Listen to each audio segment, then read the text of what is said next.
সমস্ত প্রশংসা আল্লাহ পাক রব্বুল আলামিনের, যার অসীম রহমত এবং নিয়ামত আমরা 24 ঘন্টায় উপভোগ করছি। তার রহমতের, তার এই নিয়ামতের শুক্র স্বরূপ একবার বলি আলহামদুলিল্লাহ। এরপরে পরে বিশ্ব নেতা, মহাত্মা মহাপুরুষ, মহামানব মোহাম্মদ রাসূলুল্লাহ সাল্লাল্লাহু আলাইহি সাল্লামের প্রতি শত শত কোটি কোটি দরুদ অবতীর্ণ হোক। আল্লাহুম্মা সাল্লি বারিক আলাইহি। আপনাদের সামনে সূরা হাশর, সূরা নম্বর 59, আয়াত নম্বর 7 পাঠ করেছি এবং পরপর দুটা সোহেল বুখারী থেকে হাদিস আপনাদের সামনে উপস্থাপন করেছি। এর ব্যাখ্যা করে আমি আমার খুতবা শেষ করব। আমার তৌফিক ইল্লা বিল্লাহ। আজকে যে বিষয়বস্তু সম্বন্ধে আলোচনা করব সেটা হচ্ছে সুন্নাতের তাৎপর্য ও গুরুত্ব। এখানে এই আয়াতে কারিমার মধ্যে আল্লাহ পাক রব্বুল আলামিন সুন্নাত কি জিনিস এবং সুন্নাত বাইরে কি জিনিস, এগুলো এই আয়াতটাতে পরিপূর্ণরূপে আল্লাহ একটা আয়াতের মধ্যে সম্পূর্ণরূপে প্রকাশ করে দিয়েছেন। আল্লাহ বলছেন, ওমা আতাকুর রাসূল ফাখুযু, রাসূল যা দেন তা গ্রহণ করো, ওয়ামা নাহাইকুম আনহু ফান্তাহু, এবং যেটা নিষেধ করেন সেটা থেকে বিরত থাকো। আবার তিনি বলছেন যে আল্লাহকে ভয় করো। ভয় করো, কেন ভয় করো? ইন্নাল্লাহ শাদীদুল ইকাব, নিশ্চয় আল্লাহ কঠোর শাস্তিদাতা। তাহলে রাসূলুল্লাহ সাল্লাল্লাহু আলাইহি ওয়াসাল্লামের যে আল্লাহ একটা নির্দেশ দিচ্ছেন সারা বিশ্বের মানুষকে, যে তোমরা রাসূলুল্লাহ সাল্লাল্লাহু আলাইহি ওয়াসাল্লাম যা নির্দেশ দান করেন সেটা তোমরা কোনো বিবেচনা, নিজের কোনো যুক্তি তর্ক না খাটিয়ে বিনা দ্বিধায় বিনা যুক্তিতে তুমি মেনে নাও। আর যেটা নিষেধ করেছে সেটাও তো তুমি যুক্তি প্রদান করিও না, সেটাকেও তুমি নির্দ্বিধায় বিনা যুক্তিতে বিনা শর্তে মেনে নাও। এটাই হচ্ছে আল্লাহর চূড়ান্ত বিধান। রাসূলুল্লাহ সাল্লাল্লাহু আলাইহি ওয়াসাল্লামের সম্পূর্ণরূপে আমাদের ইত্তেবা করতে হবে, এই হাদিস থেকে বোঝা যাচ্ছে। আল্লাহ রাসূল সাল্লাল্লাহু আলাইহি ওয়াসাল্লাম এই হাদিসের এই আয়াতে কারিমার ব্যাখ্যা করতে গিয়ে বলছেন, মা আমারতুকুম বিহি ফাখুযু ওয়া মা নাহাইকুম আনহু ফান্তাহু। এটা হাদিসে ৭,২৮৮ এবং সহিহ মুসলিমের ১৩৩৭, ২৬৬৯, তিরমিজি। আল্লাহ রাসূল সাল্লাল্লাহু আলাইহি ওয়াসাল্লাম বলছেন, আমি যা নির্দেশ দিই তা তোমরা গ্রহণ করো, আর যা তোমাদেরকে বিরত রাখার জন্য নির্দেশ দিই সেটা থেকে তোমরা বিরত থাকো। পরবর্তী যেটা হাদিস পড়লাম সেটা আল্লাহ রাসূল সাল্লাল্লাহু আলাইহি ওয়াসাল্লাম বলছেন, আমার প্রত্যেক সব উম্মত জান্নাতে যাবে, শুধু তারাই যাবে না যারা জান্নাত যেতে অস্বীকার করবে। সাহাবীরা আশ্চর্য হয়ে জিজ্ঞেস করলেন, ইয়া আল্লাহ রাসূল সাল্লাল্লাহু আলাইহি ওয়াসাল্লাম, কারা জান্নাত যেতে অস্বীকার করবে? আল্লাহ রাসূল সাল্লাল্লাহু আলাইহি ওয়াসাল্লাম বললেন, যারা আমার ইতাআত করবে, আমার অনুসরণ করবে, আমার ইত্তেবা করবে, তারা জান্নাতে যাবে, এবং যারা আমার ইত্তেবা করবে না তারা জান্নাত যেতে অস্বীকার করবে। তাহলে এখানে বোঝা যাচ্ছে যে আল্লাহ রাসূল সাল্লাল্লাহু আলাইহি ওয়াসাল্লামের যদি ইত্তেবা এবং ইতাআত যদি না করা যায় তাহলে জান্নাতকে অস্বীকার করা হয়। এই আয়াতের কারণে থেকে পরিষ্কার বোঝা যাচ্ছে। তাহলে জান্নাতের পথ হলো কি? আল্লাহর রাসূল সাল্লাল্লাহু আলাইহি ওয়াসাল্লামের ইতাআত এবং ইত্তেবা, অর্থাৎ ইত্তেবায়ে রাসূল, এটাকে আমাদের সর্বান্তঃকরণে গ্রহণ করে নিতে হবে এবং বাস্তবভাবে আমাদেরকে প্রয়োগ করতে হবে। সুন্নাত কি জিনিস এর সম্বন্ধে একটা আইডিয়া দিচ্ছি আমার জ্ঞান মতো। সেটা হচ্ছে যে সুন্নাত হচ্ছে দুই প্রকার, এই আয়াতে কারিমার ভিত্তিতে বলা যাচ্ছে। সুন্নাত দুই প্রকার, একটা হচ্ছে সুন্নাতুল ফেলিয়া আর একটা হচ্ছে সুন্নাতুল তারকিয়া। সুন্নাতুল তারকিয়াটা হচ্ছে বর্জন, আর সুন্নাতুল ফেলিয়া মানে সেটা করতে হবে। মানে এই আয়াতের পরিপ্রেক্ষিতে দুটো ভাগ হচ্ছে। তাহলে একটা গ্রহণ করতে হবে, একটা করতে হবে, আর একটা করা থেকে বাঁচতে হবে। এই দুটারই নাম হচ্ছে একসঙ্গে ইত্তেবা এবং ইতাআতে রাসূল। তো আমরা যদি এই দুটোকে মেনে নিতে পারি, দুটোকে মেনে নিতে হবে। আমাদের যে সীমারেখা দেওয়া হয়েছে সেই সীমারেখার মধ্যে আমাদের থাকতে হবে। অনেকে আমরা সুন্নাতুল ফেলিয়াটা হয়তো অনেকে বুঝি যে আমাদের রাসূলুল্লাহ সাল্লাল্লাহু আলাইহি ওয়াসাল্লামের সুন্নাত অনুযায়ী এটাকে আবার দুইটা ভাগে ভাগ করা আছে সুন্নাতুল ফেলিয়াকে। একটা হচ্ছে সুন্নাতুল আদাত, একটা সুন্নাতুল ইবাদত। এটার আবার দুটো ভাগ আছে। সুন্নাতুল ইবাদত হচ্ছে রাসূলুল্লাহ সাল্লাল্লাহু আলাইহি ওয়াসাল্লাম আল্লাহর ইবাদত কিভাবে করেছেন, কতটা পরিমাণ করেছেন, কোন সময় করেছেন, কত পরিমাণে করেছেন, সেইটাকে গ্রহণ করাটা হচ্ছে সুন্নাতুল ফেলিয়া। আর সুন্নাতুল তারকিয়া অর্থাৎ বর্জনমূলক যেটা সুন্নাত, সেটা হচ্ছে যে অনেক জিনিস আছে সেটাকে আমাদের বর্জন করে দিতে হবে, ওটাও মানা সুন্নাত, ওটাও সুন্নাত। বর্জনমূলক যেটা অর্থাৎ সুন্নাতুল তারকিয়া যেটা, সেটা হচ্ছে যে যেটা আল্লাহ রাসূল সাল্লাল্লাহু আলাইহি ওয়াসাল্লাম করেননি কিন্তু কিছু লোক করছে বা প্রচলন আছে সুন্নাতের নামে, সেটাকে আপনাকে বর্জন করতে হবে। বর্জন করাটাও এই সুন্নাত, অর্থাৎ ইত্তেবায়ে রাসূল। তো বর্জনমূলক কিরকম, যেমন ধরুন উদাহরণস্বরূপ বলতে পারি যে বিয়ে পড়ানোর পরে সবাই মিলে হাত তুলে দোয়া শুরু করে দিল, তো রাসূলুল্লাহ সাল্লাল্লাহু আলাইহি ওয়াসাল্লাম এটা করেননি, তো আপনাকে এটা ছেড়ে দিতে হবে। ছেড়ে দেওয়াটা অর্থাৎ না করাটা সুন্নাত, কারণ আমার রাসূল করেনি আমি করব না, এটা হচ্ছে বর্জনমূলক সুন্নাত। এরকম অনেক আছে, ঈদের নামাজের পরে সবাই শুরু করে দিল হাত তুলে দেওয়া, আগে করতো এখন করে না। এরকম অনেক জিনিস এখনো থাকতে পারে। যেমন ধরুন একটা বলছি, বিবাহ পড়াতে গিয়ে মেয়ের কাছে আগে বিবাহ পড়ানো হচ্ছে, তারপরে ছেলের বরের কাছে আসছে। তো মেয়ের কাছে বিবাহ পড়াতে যদি কেউ যায়, আপনি যাবেন না, আপনি পারলে তাকে নিষেধ করুন। এবং সেটা যেহেতু সুন্নাতুত তারকিয়া রাসূলুল্লাহ সাল্লাল্লাহু আলাইহি ওয়াসাল্লাম আমার করেননি, সেহেতু সেটা থেকে নিজেকে বিরত রাখা, সেটা হচ্ছে বর্জনমূলক সুন্নাত। সেই সুন্নাতটা পালন করার মধ্যেও আপনার আল্লাহ রাসূল সাল্লাল্লাহু আলাইহি ওয়াসাল্লামের ইত্তেবা এবং ইতাআতে রাসূল হয়ে যায়। আর একটা হচ্ছে যে মুআমালাতের বিষয় কতগুলো, যেটা আমি কিছুক্ষণ আগে বলছিলাম, সুন্নাতুল আদাত আর সুন্নাতুল ইবাদত। সুন্নাতুল আদাত যেটা হচ্ছে যে রাসূলুল্লাহ সাল্লাল্লাহু আলাইহি ওয়াসাল্লাম ব্যক্তিগত জীবনে, পারিবারিক জীবনে, সামাজিক জীবনে এবং রাষ্ট্রীয় জীবনে যে সমস্ত কাজগুলো করেছেন, সে কাজগুলোটা হচ্ছে সুন্নাতুল আদাত। যেমন রাসূলুল্লাহ সাল্লাল্লাহু আলাইহি ওয়াসাল্লাম জল খেয়েছেন, জল খাওয়ার সুন্নাত হচ্ছে 4টা।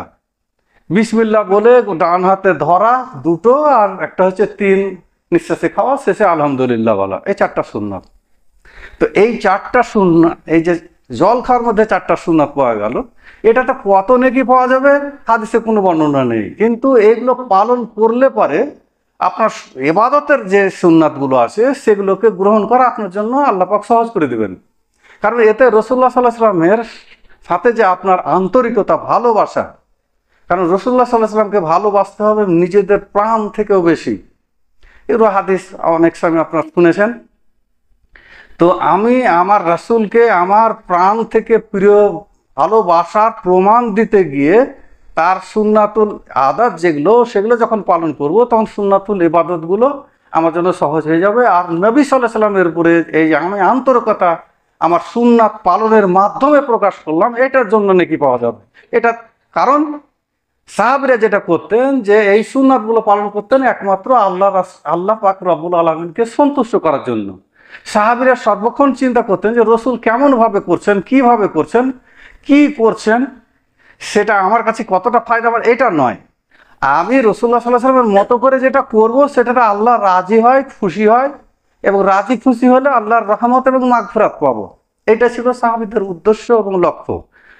আমরা যদি এইভাবে গ্রহণ করতে পারি, তাহলে আমরা আমাদের যে লক্ষ্য, উদ্দেশ্য, সেই জায়গাটাতে পৌঁছাতে পারবো। একটা উদাহরণ দিচ্ছি, যে আনাস রাদিয়াল্লাহু তাআলা বর্ণিত, আল্লাহ রাসূল সাল্লাল্লাহু আলাইহি ওয়াসাল্লাম একবার একটা দর্জির বাড়িতে নিমন্ত্রণ খেতে গেছিলেন। এটা সহিহ বুখারী এবং মুসলিমে এসেছে হাদিসটা, 2049 হচ্ছে আপনার সহিহ বুখারী।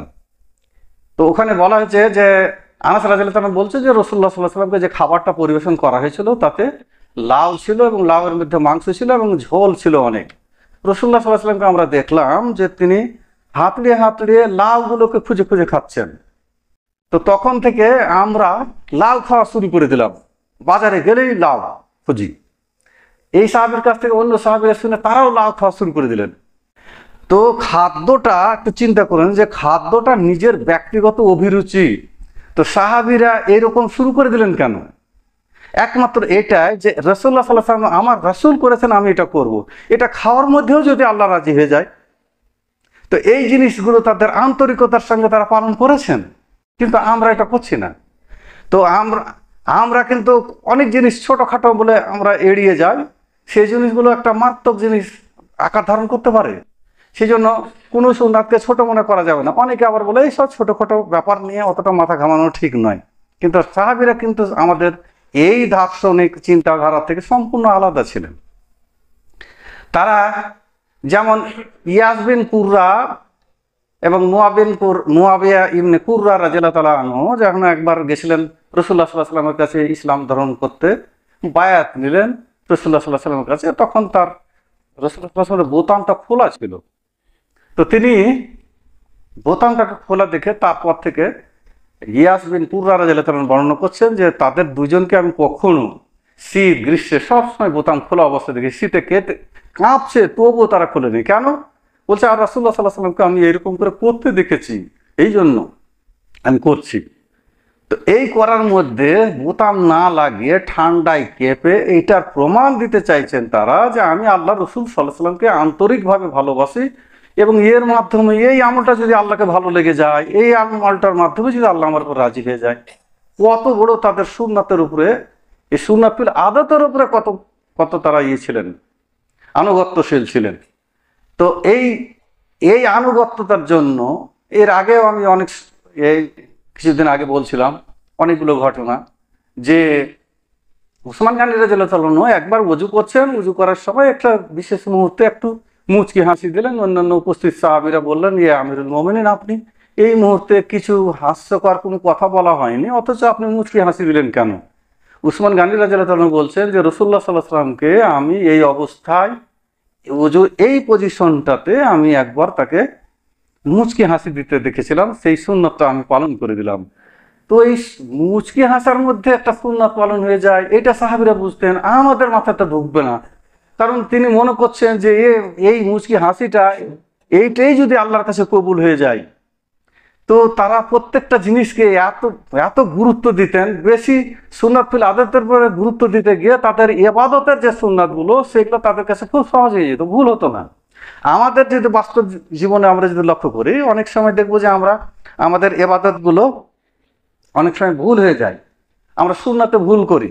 তো এই ভুলগুলো বেশিরভাগ কিন্তু হয় যে আমরা কিন্তু করি না, এই ছোট ছোট সুন্নাত বলে এগুলোকে আমরা গুরুত্ব দিই না। একটা হাদিস বলি যে রাসূলুল্লাহ সাল্লাল্লাহু আলাইহি ওয়াসাল্লাম সাহাবীরা কিভাবে রাসূলুল্লাহ সাল্লাল্লাহু আলাইহি ওয়াসাল্লামের প্রত্যেকটা কথাকে অক্ষর অক্ষরে মেনে চলতেন। এ ব্যাপারে একটা উদাহরণ দিই। শিবশক্তি সরবজি বলে একজন লোক উত্তরপ্রদেশের এলাহাবাদ হাইকোর্ট থেকে ওরিয়েন্টাল স্টাডিতে MA পাস করে, এবং সে লন্ডন বিশ্ববিদ্যালয় থেকে পিএইচডি করেন। সে পিএইচডি করা হয়েছিল এই 10টা ধর্মের উপরে পিএইচডি করা হয়েছিল, তার মধ্যে ইসলামও ছিল। তো এই পিএইচডি করে এসে আপনারা অনেকে জানেন আচার্য বিনোভাবের নাম আপনারা শুনেছেন, একটা হিন্দু সম্মেলন হয়েছিল, সেখানে তাকে ডাকা হয়েছিল খুব সাদর সম্ভাষণের মাধ্যমে, খুব সম্মানের সঙ্গে তাকে ওখানে রাখা হয়েছিল। তো তাকে বলা হয়েছিল আচার্য বিনোভাবে একজন প্রমিনেন্ট ফিগার হিন্দুদের মধ্যে RSS এর, তিনি বলেছিলেন যে আচ্ছা বলো তো, তুমি তো 10টা ধর্ম নিয়ে করেছো, গবেষণা করেছো লন্ডন বিশ্ববিদ্যালয়ে, তোমার কাছে মনে হয়েছে কোনটা ধর্ম সবচেয়ে সঠিক এবং কোনটা ধর্ম সঠিক? তো তিনি একটুকু চিন্তা করেননি উত্তরটা দিতে, নিঃসংকোচে তিনি বলে দিয়েছেন অতগুলো লোকের সামনে যে নিঃসন্দেহে ইসলাম। 1985 সালের 15ই মে সে ইসলাম ধর্ম গ্রহণ করেছিলেন। তো তাকে জিজ্ঞাসা করা হয়েছিল যে রাসূলুল্লাহ সাল্লাল্লাহু আলাইহি ওয়াসাল্লামের সুন্নাতটাকে কিভাবে পালন করতে হবে। উত্তরটা দেখুন, তিনি বলছেন যে আমি যখন খ্রিস্টান ধর্ম নিয়ে রিসার্চ করেছিলাম, তো ঈসা আলাইহিস সালামের যারা সাহাবী ছিল, তো ঈসা আলাইহিস সালাম নাকি এ কথাটা এই কারণে বলছি, সেটা সত্য হতে পারে নাও হতে পারে, কিন্তু তিনি উদাহরণ হিসেবে রেখেছিলেন এবং তিনি যখন গবেষণা করেছিলেন তখন এটা পেয়েও ছিলেন। তিনি বলছিলেন যে ঈসা আলাইহিস সালাম হ্রদের উপর দিয়ে অর্থাৎ জলের উপর দিয়ে হেঁটে যেতে পারতেন। তো তখন তার সাহাবীরা তাকে ধরলো যে একদিন আপনি আমাদেরকে একটু বলে দিন, আমরাও কিন্তু আপনার সঙ্গে একদিন যাব। বললেন তোমরা পারবে না, তাহলে কি করতে হবে, কি করলে পারবো? তখন ঈসা আলাইহিস সালাম বললেন যে ঠিক আছে, আমি যখন হ্রদের উপর দিয়ে হাঁটবো অর্থাৎ জলের উপর দিয়ে, তখন তোমরা শুধু আমার দিকে তাকাবে, নিচের দিকে তাকাবে না। তো নিচের দিকে তাকালেই কিন্তু তোমরা পারবে না, ডুবে যাবে। এরপরে ঈসা আলাইহিস সালাম হ্রদের উপর দিয়ে হাঁটতে শুরু করলেন, আর ওরা ঈসা আলাইহিস সালামের চেহারার দিকে, তার পিছন দিকে তাকিয়ে থাকলেন, নিচে তাকালেন না। কিছু দূর যাওয়ার পর কিছু লোক বলছে, আরে জোয়ালের উপরে কখন আসবো, এখন তো আমরা মাটির উপর দিয়ে হাঁটছি। এরকম করতে করতে কিছু সাহাবী একবার নিচের দিকে তাকিয়েছে, আর ওরা সব জলে ডুবে গেছে। তো তিনি এটার ব্যাখ্যা করলেন যে মুহাম্মদ সাল্লাল্লাহু আলাইহি সাল্লাম এর এই সুন্নাতকে পালন করতে গিয়ে যে সমস্ত মানুষ ওই সাহাবীদের অনুকরণে নিচের দিকে তাকাবে, তারা জলে ডুবে যাবে, অর্থাৎ তারা গুমরাহের অতল তলে তলিয়ে যাবে। তো এইটাই শিক্ষা থেকে আমরা শিক্ষা নিতে পারি যে সুন্নাত পালন যদি আমরা না করি, রাসূলুল্লাহ সাল্লাল্লাহু আলাইহি সাল্লামের সুন্নাত যদি আমাদের মধ্যে না ঢুকে, আর আমরা যদি রাসূলুল্লাহ সাল্লাল্লাহু আলাইহি ওয়াসাল্লামের সুন্নাতের মধ্যে না ঢুকি, অর্থাৎ তার কথা যদি অবহেলা করি, তাহলে কিন্তু আমরা এই গুমরাহির পথভ্রষ্টার অতল তলে আমরা কিন্তু তলিয়ে যাব, ওই ঈসা আলাইহিস সালামের সাহাবীদের মতো। তো সেই জন্য এটা তিনি একটা দারুণ শিক্ষামূলক একটা কথা বলেছিলেন, এটা আমার খুব ভালো লেগেছে। আপনারা ভাববেন যে জিনিসটা কতটা ঠিক। একটা হাদিস বলছি যে সাহাবীরা কত তৎপর ছিলেন এবং তাৎক্ষণিক যেভাবে দেখতেন রাসূলুল্লাহ সাল্লাল্লাহু আলাইহি সাল্লামকে সেইভাবে করতেন। আর রাসূলুল্লাহ সাল্লাল্লাহু আলাইহি সাল্লামের দিকে তারা এত সূক্ষ্ম নজরে দেখতেন। একটা দারিমির হাদিস আছে কিতাবুল তাহারাতে, সে হাদিসটাতে বলা হয়েছে যে আল্লাহ রাসূল সাল্লাল্লাহু আলাইহি সাল্লাম একদিন ফজরের নামাজ পড়াচ্ছিলেন, এমন সময় তিনি ফরজ গোসল করে এসেছেন, এইভাবেই বর্ণনাটা এসেছে। তো রাসূলুল্লাহ সাল্লাল্লাহু আলাইহি ওয়াসাল্লাম নামাজ পড়ালেন, সাহাবীরা তার চেহারা মোবারকের দিকে তাকিয়ে দেখলেন যে একটা দিরহাম পরিমাণ একটা জায়গা শুকনো আছে। তখন তারা রাসূলুল্লাহ সাল্লাল্লাহু আলাইহি ওয়াসাল্লামকে বললেন, সাহাবীরা, ইয়া আল্লাহর রাসূল সাল্লাল্লাহু আলাইহি ওয়াসাল্লাম, আপনার এই জায়গাটা এক দিরহাম মতো শুকনো আছে। তো রাসূলুল্লাহ সাল্লাল্লাহু আলাইহি ওয়াসাল্লাম যে তাৎক্ষণিক গোসল করে এসেছিলেন, তার প্রমাণটা হচ্ছে তিনি মাথা থেকে একটু জল এভাবে করে নিয়ে ওই শুকনো জায়গাটাতে এর উপরে ঘুষে দিলেন। কোন জায়গাটা নির্দিষ্ট করে বলা হয়নি, তো ওই জায়গাটাতে তিনি ঘুষে দিলেন, তো ভিজিয়ে দিলেন জায়গাটাকে। সাহাবীরা বলছেন যে আমরা রাসূলুল্লাহ সাল্লাল্লাহু আলাইহি ওয়াসাল্লামের নামাজ পড়লাম, কিন্তু তিনি আবার নামাজকে দোহরাননি। তাহলে এখানে কতটা তারা রাসূলুল্লাহ সাল্লাল্লাহু আলাইহি ওয়াসাল্লামের দিকে তাকিয়ে থাকতেন। আব্দুল্লাহ ইবনে উমর রাদিয়াল্লাহু আনহু বর্ণনা করছেন যে রাসূলুল্লাহ সাল্লাল্লাহু আলাইহি ওয়াসাল্লাম একদিন দেখলাম যে তিনি রাব্বি গফিরলি ওয়া তুব আলাইয়া ইন্নাকা আনতাত তাওয়াবুর রহিম এইটা 100 বার পাঠ করলেন। এখানে হাদিসটা আবু দাউদে এসেছে, আপনারা এই একটু চিন্তা করে দেখুন যে রাসূলুল্লাহ সাল্লাল্লাহু আলাইহি ওয়াসাল্লাম তাকে তো বলেনি যে আমি রাব্বি গফিরলি ওয়া তুব আলাইয়া ইন্নাকা আনতাত তাওয়াবুর রহিম এটা বলছি তুমি গুনো। রাসূলুল্লাহ সাল্লাল্লাহু আলাইহি ওয়াসাল্লাম নিজের খেয়ালে তিনি এটা বলেছেন। আর ওই সাহাবী কতটা মানে কাছ থেকে দেখার চেষ্টা করতেন, সাহাবীদেরকে নকল করার চেষ্টা করতেন, যে তিনি বলছেন যে 100 বার আমি গুনে দেখেছি রাসূলুল্লাহ সাল্লাল্লাহু আলাইহি ওয়াসাল্লাম 100 বার পাঠ করলেন। তো এ থেকে বোঝা যায় যে রাসূলুল্লাহ সাল্লাল্লাহু আলাইহি ওয়াসাল্লাম কি করছেন, একটু ঠোঁটটা নড়ালে পর্যন্ত তারা কি করতেন, মানে লক্ষ্য রাখতেন। একটা হাদিস বলে আমি আর একটু অন্য জায়গায় যাব। আন আবি সাঈদ খুদরি রাদিয়াল্লাহু তাআলা আনহু বাইনামা রাসূলুল্লাহ সাল্লাল্লাহু আলাইহি ওয়াসাল্লাম ইউসাল্লি বিআসহাবি ইজা খালা না আলাইহি ফাওয়াজাহুমা আন ইয়াসিরিহি ফালাম্মা রা যালিকা আলকাওয়ানি আলাইহিম ফালাম্মা কাজা রাসূলুল্লাহ সাল্লাল্লাহু আলাইহি ওয়াসাল্লাম সালাতুহু ক্বালা মা হামালাকুম আন আলকিয়াকুম নিয়ালিকুম। রাসূলুল্লাহ সাল্লাল্লাহু আলাইহি ওয়াসাল্লাম মসজিদে নববীতে নামাজ পড়ছিলেন, জুতো পরে, সাহাবীরা জুতো পরে নামাজ পড়ছিলেন। এমন সময় রাসূলুল্লাহ সাল্লাল্লাহু আলাইহি ওয়াসাল্লাম হঠাৎ করে তার জুতা জোড়া বাম দিকে রেখে দিলেন। তো তা দেখে সাহাবীরাও তৎক্ষণাৎ যত সাহাবী নামাজ পড়ছিলেন জামাতের মধ্যে সবাই তার জুতাগুলোকে সবাই খুলে খুলে রেখে দিলেন। রাসূলুল্লাহ সাল্লাল্লাহু আলাইহি ওয়াসাল্লাম বলছেন যে কি ব্যাপার, যখন নামাজ সমাপ্ত করার পর জিজ্ঞাসা করছে তোমরা কেন খুললে? তার সাহাবীরা বলছেন কালু রাইনাকা আলকাইতা না আলাইকা, আপনাকে দেখলাম খুলে দিতে, আমরাও খুলে দিয়েছি। ফালকাইনা নিয়ালানা, আমরা আমাদের জুতাগুলো খুলে দিলাম, আপনাকে তো দেখলাম খুলে দিতে, সেই জন্য আমরা খুলে দিয়েছি। কি কারণে খুললেন, কেন খুললেন, এখন আমরা পরে খুলবো, এতগুলো আমাদের মতো কিন্তু বুদ্ধি দিয়ে এটাকে বিবেচনা করেননি।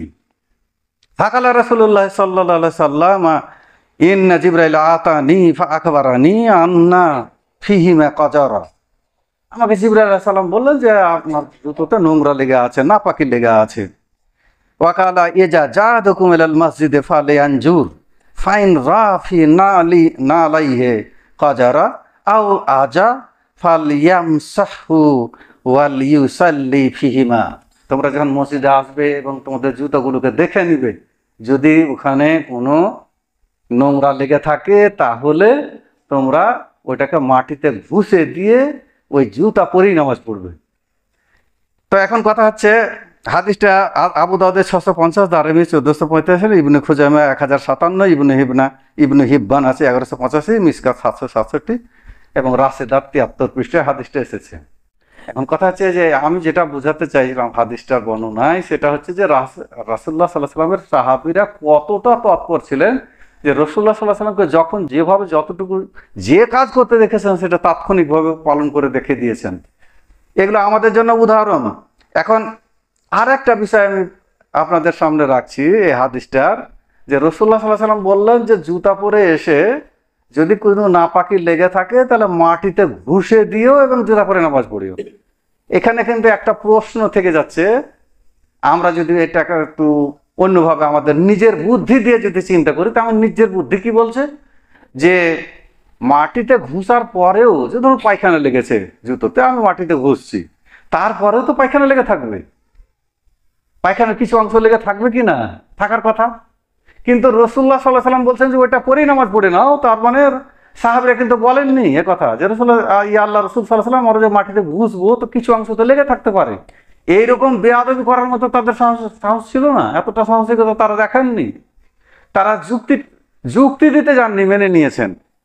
তো এখানে এই জিনিসটা হলো, এখন হয়তো বলবেন যে আমরা তাহলে মসজিদে নামাজ পড়ছি তো জুতা তো পরি না। এরকম একটা ঘটনা একটা জায়গায় হয়েছিল, সেখানে কিছু আলেম এই হাদিসটাকে পালন করতে গিয়ে মসজিদের জুতো পরে সব করতে লাগলো এবং খুব গোলমাল হয়েছিল এখানে। তারপরে যাক ছেড়েছিল। তো এইটুকু অন্তত আপনাদের জানতে হবে যে এটা জায়েজ,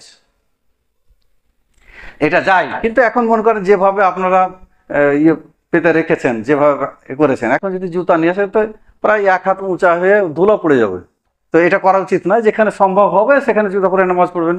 অন্তত জীবনে একবার কোনো একটা জায়গায়, মাঠে হোক ঘাটে হোক, কোনো একটা জায়গায় জুতো পরে নামাজ পড়ে নেবে, একটা সুন্নাত আদায় হয়ে যাবে আপনার। আমার রাসূল পড়েছেন, অন্তত আমি একদিন তো করলাম, এটা আপনার মহব্বতের পরিচয় হয়ে গেল রাসূলুল্লাহ সাল্লাল্লাহু আলাইহি ওয়াসাল্লামের প্রতি। তো এখন যে জিনিসটা আরেকটা যেটা আপনার বলছি, যে রাসূলুল্লাহ সাল্লাল্লাহু আলাইহি ওয়াসাল্লাম আর কি করতেন, সেটা হচ্ছে যে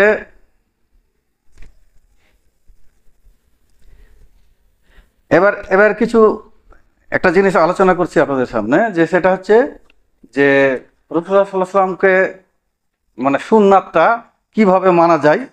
আমি একটা ঘটনা বলছি আপনাদের, খুব সংক্ষেপে। এটা বড় হাদিস আছে, হাদিসটা ঘরে পড়ছি না। 3 জন লোক, আলী, উসমান ইবনে মাজুন এবং আব্দুল্লাহ ইবনে রাফা বলে 3 জন প্রখ্যাত সাহাবী রাসূলুল্লাহ সাল্লাল্লাহু আলাইহি ওয়াসাল্লামের বাড়ি গেলেন এবং তার ইবাদত কেমন তার স্ত্রীদের কাছ থেকে জানবার চেষ্টা করলেন। তারা বললেন যে আল্লাহ রাসূল সাল্লাল্লাহু আলাইহি ওয়াসাল্লাম কোনোদিন রোজা রাখেন, কোনোদিন রোজা রাখেন না, তার মানে নফল রোজা। এবং তিনি কখনো ঘুমান, কখনো নামাজ পড়েন, অর্থাৎ নফল নামাজ, রাত্রের নামাজ। তারা বললো যে আল্লাহ রাসূল সাল্লাল্লাহু আলাইহি ওয়াসাল্লামের আগে পিছের সমস্ত গুনাহ মাফ, আর আমরা গুনাহগার মানুষ, আমাদের তো সবসময় গুনায় ডুবে থাকি, আমাদের তো বেশি করতে হবে। ইতিমধ্যে রাসূলুল্লাহ সাল্লাল্লাহু আলাইহি ওয়াসাল্লাম এসে পড়লেন, বলে কে তোমরা এরকম কথা বলছিলে?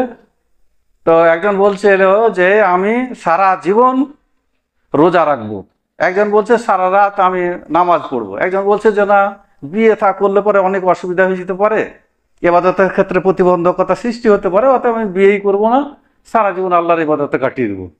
আল্লাহ রাসূল সাল্লাল্লাহু আলাইহি ওয়াসাল্লাম যখন এটা শুনলেন, তখন তিনি বললেন যে দেখো, আমি তোমাদের থেকে আল্লাহকে বেশি ভয় করি, অতএব তোমরা কি করবে?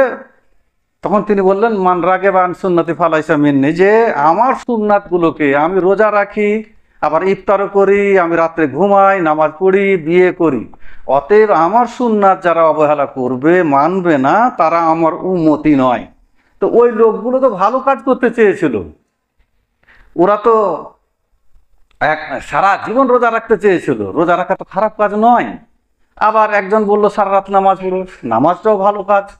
আবার একজন বললো যে বিয়ে না করে আমি সারা জীবন ইবাদতে কাটিয়ে দেবো, সেটাও ভালো কাজ। এটা সহিহ বুখারীর 257 পৃষ্ঠা এবং 5063, 1401, 3217 নাসাই, 1401 সহিহ মুসলিম। এবারে আরেকটা খুব উল্লেখযোগ্য হাদিস, সেটা বর্ণনা করছি। সেটা হচ্ছে যে আন জাবের আন্না রাসূলুল্লাহ সাল্লাল্লাহু আলাইহি ওয়াসাল্লাম খারাজা আমাল ফাতহ ইলা মাক্কাতে ফি রমজান ফাসামা হাত্তা বালাগাল কুরা আল গামিন ফাসামান নাস দা বেকাদিন মিন মাই ফারাফা হাত্তা নাজারা। আল্লাহ রসুল সাল্লাল্লাহু আলাইহি ওয়াসাল্লাম যখন মক্কা ফাতে করেছিলেন তখন তিনি কোথায় গেলেন? যখন বালাগা কুরাল গামিমে যখন পৌঁছালেন তখন আল্লাহ রসুল সাল্লাল্লাহু আলাইহি ওয়াসাল্লাম সমস্ত লোককে বললেন যে তোমরা করে দাও। তিনি না কিছু প্রশ্ন, তিনি কিছু কিন্তু বললেন, একটা জিনিস দেখালেন, সেটা কি যে সব ফাসামান নাসও, সব মানুষ কিন্তু রোজার অবস্থায় ছিলেন। দা বেকাদহিন মিন মাই, তিনি জল নিয়ে ডাকলেন আল্লাহ রসুল সাল্লাল্লাহু আলাইহি ওয়াসাল্লামকে এক বাটি। ফারাফাহা হাত্তা নাজারান নাস, তিনি বাটিটাকে একটু উপরে উঠেলেন যেন সমস্ত সাহাবী ওটা দেখতে পান। তারপরে তিনি কি বলছেন? হাত্তা নাজারান নাস ইলাইহা সুম্মা সারিবা, তারপর তিনি ওটাকে পান করলেন রোজা অবস্থায়। তখন এই হাদিসের যারা মুফাসসির তারা বলছেন সেটা ছিল আসরের সময়। তো ফাকিলা লাহু বাদা যালিকা ইন্না বাজান নাস কাদ সামা, তখন এটা দেখার পর রাসূলুল্লাহ সাল্লাল্লাহু আলাইহি ওয়াসাল্লামের সাহাবীর অধিকাংশই রোজা ইফতার করে দিলেন। আসরের সময় ইফতার হয়, রাসূলুল্লাহ সাল্লাল্লাহু আলাইহি ওয়াসাল্লাম যে করলেন ওইটা দেখে তারা করে দিলেন। ফাকিলা লাহু বাদা যালিকা ইন্না বাজান নাস কাদ সামা, রাসূলুল্লাহ সাল্লাল্লাহু আলাইহি ওয়াসাল্লামের কাছে এই খবর পৌঁছালো যে কিছু লোক আছে এখনো রোজা অবস্থায় আছে। তাদের যুক্তিটা কিন্তু আমাদের মতো লোকের মতো ছিল। কিরকম? আসর হয়েছে, আর কিছুক্ষণ থাকলে তো আমার রোজাটা পূর্ণ হয়ে যাবে। যুক্তি ছিল এটা, আর এটা অন্যায় নয়। তো আল্লাহর কাছে এটা ভালো লাগেনি, রসুলের কাছে এটা ভালো নয়, এটা ইবাদত হচ্ছে না। কারণ রাসূলুল্লাহ সাল্লাল্লাহু আলাইহি ওয়াসাল্লাম খেয়ে দেখিয়ে দিলেন যে তোমরা এটা করো। তো তখন রাসূলুল্লাহ সাল্লাল্লাহু আলাইহি ওয়াসাল্লাম বলছেন ফাকালা উলাইকাল উসাত, তারা নাফরমান। এই কথা বলে দিলেন রাসূলুল্লাহ সাল্লাল্লাহু আলাইহি ওয়াসাল্লাম সাহাবীদেরকে। বলার উদ্দেশ্য হচ্ছে এই যে তারা রোজা রেখেছিল, রোজা রাখাটা ভালো কাজ।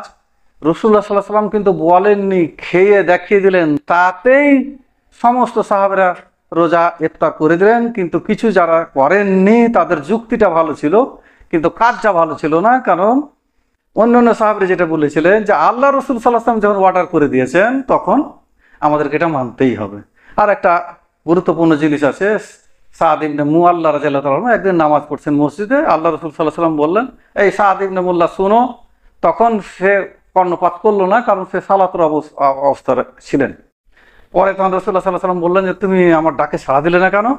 বলে হি আল্লাহ রাসূল সাল্লাল্লাহু আলাইহি ওয়াসাল্লাম, আমি তখন নামাজ পড়ছিলাম, এই জন্য আপনার ডাকে সাড়া দিতে পারিনি। আল্লাহ রাসূল সাল্লাল্লাহু আলাইহি ওয়াসাল্লাম বলেন, আল্লাহ বলেনি যে এই আল্লাহ যে নামানু ইস্তাজিবু লিল্লাহি ওয়া লিরাসূলিহি, তুমি বলনি, আল্লাহ বলেনি? সূরা আনফাল আয়াত নম্বর 24-এ আল্লাহ বলছেন, এই বান্দারা যখন রাসূল তোমাদের ডাক দেয় তখন তোমরা তার ডাকে সাড়া দাও। অর্থাৎ সে নামাজ পড়ছিল। এটা সহিহ বুখারীর হাদিস 4474 নম্বর হাদিস। তো এখানে দেখা গেল যে তিনি সালাত থেকে গুরুত্ব বেশি হয়েছিল রাসূলুল্লাহ সাল্লাল্লাহু আলাইহি ওয়াসাল্লাম ডেকেছেন। অর্থাৎ সেই সাহাবীর উচিত ছিল সালাত ত্যাগ করে সঙ্গে সঙ্গে রাসূলুল্লাহ সাল্লাল্লাহু আলাইহি ওয়াসাল্লাম ডাকে সাড়া দেওয়া। কারণ ডাকে সাড়া দেওয়াটা ইবাদত, আর তখন নামাজ পড়াটা ইবাদত নয়। তো এই জন্য এইভাবে সুন্নাতের অনুসরণ তারা করেছিলেন। আল্লাহ পাক আমাদেরকে সুন্নাত বোঝার তৌফিক দান করুন, আল্লাহুম্মা আমিন। আর একটা খুব ইম্পর্টেন্ট জিনিস ছিল,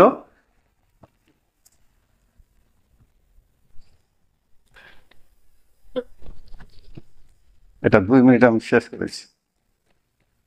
আলহামদুলিল্লাহ নাহমাদুহু ওয়া নুসাল্লি আলা রাসূলিল কারীম, আম্মা বা'দ, আউযু বিল্লাহি মিনাশ শাইতানির রাজীম। লাকাদ কানা লাকুম ফি রাসূলিল্লাহি উসওয়াতুন হাসানা।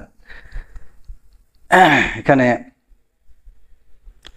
একটা হাদিস বলছি, সেটা হচ্ছে যে সুন্নাত কি জিনিস আর জায়েজ কি জিনিস এটা বলা হয়নি। সুন্নাত হচ্ছে রাসূলুল্লাহ সাল্লাল্লাহু আলাইহি ওয়াসাল্লাম কর্ম যেটা করেছেন তার মধ্যে আল্লাহর রহমত, বরকত, হিকমত, হেফাজত সব এখানে পরিপূর্ণ। আর যেটা করেননি সেটাকে ত্যাগ করতে হবে। তো একটা জায়েজ আছে। জায়েজ কি জিনিস? যেটা কোনো রকম করে মানুষ যেন গুনাহ থেকে বেঁচে যায় কিন্তু কাজটা চলে, কাজটা যেন করার একটা উপায় থাকে। কিন্তু সুন্নাত আলাদা। কতটা তফাৎ? আল্লাহ রাসূল সাল্লাল্লাহু আলাইহি ওয়াসাল্লাম একদিন দেখছেন কোথায় গেলেন, সেটা বলছি যে আর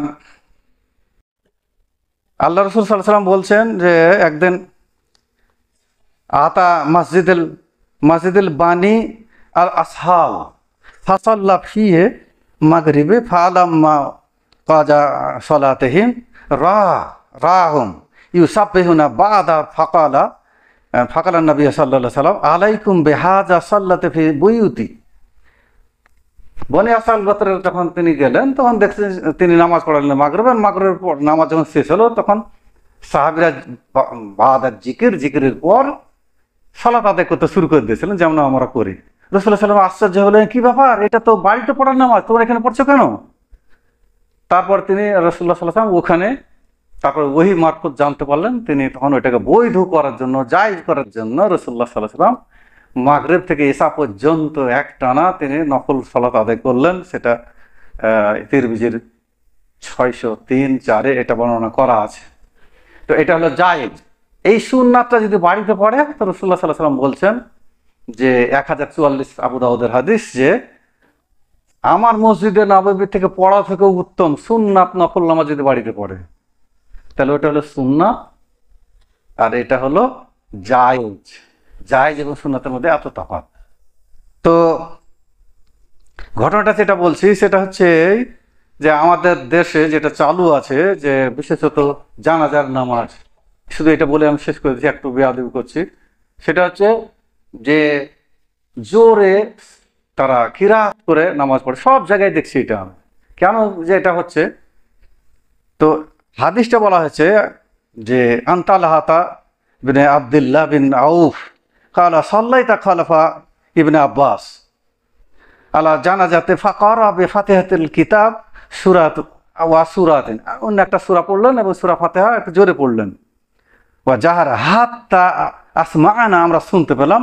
ফালাম্মা ফারাগা আখাযতু বিয়াদিহি, আমি তার হাতটাকে ধরে নিলাম এবং বললাম ফাসআলতুহু, তাকে জিজ্ঞেস করুন। ফাকালা, তখন তিনি বললেন সুন্নাতুল ওয়া হাক্কুন, এটা হচ্ছে সুন্নাত। তো তিনি যে জোরে পড়লেন এবং এটা তার হাতটা ধরে নিলেন, তাকে আশ্চর্য হয়ে জিজ্ঞেস করলেন। এটা থেকে বোঝা যাচ্ছে যে এটা সিররি পড়তে হবে, আস্তে পড়তে হবে। কিন্তু সে কি বলল যে সূরা ফাতিহাটা, তার উদ্দেশ্য ছিল কি সূরা ফাতিহাটা পড়া সুন্নাত, এইটাই ভালো করে জানাবার জন্য আমি করেছি। এবারে আপনি বলবেন যে এটা কোথা থেকে পেলেন? সোহেল বুখারীতে আছে, আন তালহা বিন আব্দুল্লাহ ইবনে আউফ ক্বালা সাল্লাইতু খালাফা ইবনে আব্বাস আলা জানাজাতে ফাকারা বিফাতিহাতিল কিতাব কালা লিয়ালামু আন্নাহা সুন্নাত। তিনি বলতে চাইলেন যে সূরা ফাতিহাটা পড়া যে সুন্নাত, এটা তোমাদের জানাবার জন্যই আমি এটা পড়েছি জোরে। এই হলো। এখন আপনি বলবেন যে যদি আমরা জোরে পড়ি, রাসূলুল্লাহ সাল্লাল্লাহু আলাইহি ওয়াসাল্লাম জোহরের নামাজ, এত জোহরের নামাজ তো সিররি নামাজ, রাসূলুল্লাহ সাল্লাল্লাহু আলাইহি ওয়াসাল্লাম শিখাবার জন্য তিনি সূরা আলা গাসিয়া জোহরের নামাজে তিনি জোরে করে পড়েছেন, যাতে সাহাবীরা শিখতে পারে যে রাসূলুল্লাহ সাল্লাল্লাহু আলাইহি ওয়াসাল্লাম সূরা ফাতিহার পরে কোন কোন সূরা পড়ছেন। তো এটা হয়েছে। তো এখন যদি আপনি মনে করেন যে রাসূলুল্লাহ সাল্লাল্লাহু আলাইহি ওয়াসাল্লাম তো পড়েছেন একদিন যে জোরে করে জোহরের নামাজে, সিররি নামাজে, তাহলে আপনি কি ওটাকে জায়েজ হচ্ছে বলে আপনি করে চলে যাবেন সারা জীবন? যেমন আমরা জানাজার নামাজে করছি, জানাজার নামাজে ওটা জায়েজ, যেহেতু জায়েজ, তো ওটা সব সময় জায়েজ নয়। তাহলে শিখাবার জন্য যদি হয় তো আপনি সারা জীবন ওই মুসল্লিদেরকে শিখাবেন, এটা অযৌক্তিক। তো সিররিটা হলো সুন্নাত আর ওটা হচ্ছে কোনো রকম জায়েজ। এখন জায়েজটা করা ভালো না সুন্নাতটা করা ভালো, এটা আমাদেরকে বুঝতে হবে। একদিকে সালাম ফেরাটার হাদিস আছে, আর বলছি না, যে একদিকে সালাম ফেরার হাদিসগুলো সব সহি আর দুই দিকে সব জয়ী। ইমাম জাহাবি তিনি বলছেন যে একটা এই হাদিসটা দুই দিকের এটা জায়েজ হতে পারে, মানে হাসান পর্যায়ে তিনি বলেছেন। কিন্তু সমস্ত মুহাদ্দিসিন সারা বিশ্বের সবাই বলেছে এটা হাদিসটা জয়ী। তো একদিকে ফিরাটা আমাদের সহি সুন্নাহ, আর দুই দিকে ফিরাটা কোনো রিস্ক নাই, রিস্ক নেওয়া যাবে না। তো এটা পালন করুন। আর যদি জায়েজও হয় তো অন্তত জায়েজটা একদিন করলেন আর এটাই বেশি করে করুন। এরকম অনেক জিনিস আছে, আর বলার সময় নাই বলে বলছি না। আল্লাহ পাক আমাদেরকে সঠিক বুঝার এবং ইতাআত করার তৌফিক দান করুন। মুহাম্মদ সাল্লাল্লাহু আলাইহি ওয়াসাল্লাম সুন্নাতের প্রতি আমাদের আল্লাহ তুমি কায়েল করে দাও, আমরা যেন সুন্নাতের উপর প্রতিষ্ঠিত হই, এবং আল্লাহ তোমাকে যেন আমরা রাজি করতে পারি সুন্নাত পালনের মাধ্যমে, তোমার ইবাদত রাসূলুল্লাহ সাল্লাল্লাহু আলাইহি ওয়াসাল্লামের পদ্ধতি অনুসরণের মাধ্যমে। আমরা যারা অসুস্থ আছি বা যারা মানে সারা বিশ্বের মধ্যে যত মানুষ অসুস্থ আছে, এবং যারা যারা মারা গেছে, আল্লাহ তুমি সমস্ত মানুষকে মাফ করে দাও যারা মারা গেছে, এবং যারা জীবিত অসুস্থ আছে তাদেরকে সুস্থ করে দাও, এবং যারা অনেক বিপদে আছে, অর্থনৈতিক হোক বা শারীরিক যে কোনো সমস্যা হোক, সমস্যার মধ্যে পতিত আছে, আল্লাহ তুমি তাদের সমস্যাকে সহজ করে দাও, এবং সমস্ত দ্বীনি কাজ এবং ইবাদত সব কিছুকে আমাদের জন্য তুমি সহজ করে দাও, আসান করে দাও। আল্লাহুম্মা আমিন। রব্বানা তাকাব্বাল মিন্না ইন্নাকা আনতাস সামিউল আলিম। আসসালামু আলাইকুম ওয়া রাহমাতুল্লাহি ওয়া বারাকাতুহু।